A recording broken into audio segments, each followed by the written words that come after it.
Well, today's top story took us to Cape Town, where Finance Minister Gigaba had to strike a delicate balance, reassuring global ratings agencies and the markets about the country's economic trajectory, whilst at the same time facing stagnant growth and the largest revenue shortfall in about 8 years.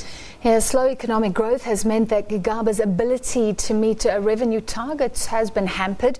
He has, however, announced a plethora of strategic measures to encourage growth, revamp ailing state-owned entities and adhere to caps on spending to keep down our debt. A baptism of fire for Gigaba as he made his maiden mini-budget speech in Parliament. But even before he reached halfway his speech, the rand had taken a nosedive. By late in the afternoon, it had decreased by 1.3%, a supposed immediate reaction of the markets. As if to respond to the fallout, Gigaba emphasized the urgency of building both business and consumer confidence. We must plant the seeds of the harvest we wish in the end to reap. Demonstrative actions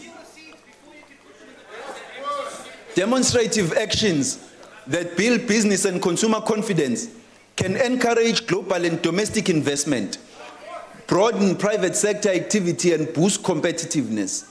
Through our interactions with investors, both domestic and international, several key issues come to light about constraints to growth and reasons behind low confidence.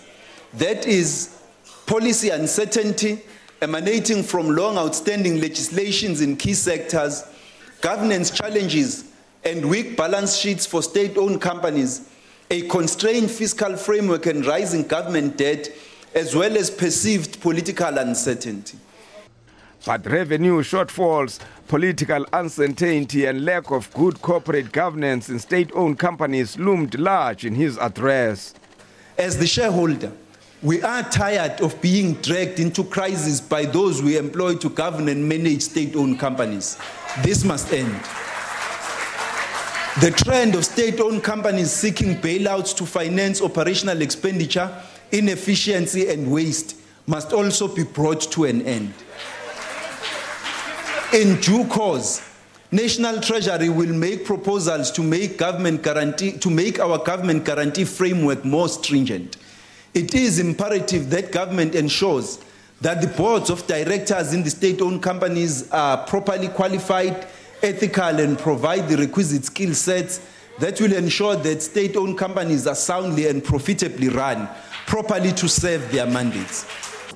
Not only the markets and investors are skeptical, political parties and other stakeholders are not confident either. The EFF fired the first salvo just before the minister's speech by questioning his own credibility, among others. We can't allow Mr. Gigaba to address Parliament because he's the sole reason why we have a state of capture in South Africa. Please take your seat. He's the one that has handed all public state institutions to a collapse with the Guptas, Honorable Speaker. Parliament can be seen to legitimate what is essentially a Gupta stooge.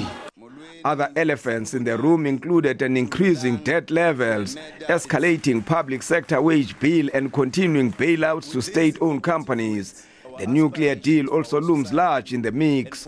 At the same time, growth is being revised downward from 1.3% to 0.7%. The message is clear. It's going to be tough before things get better. Manelisi Tubase, SABC News, Parliament.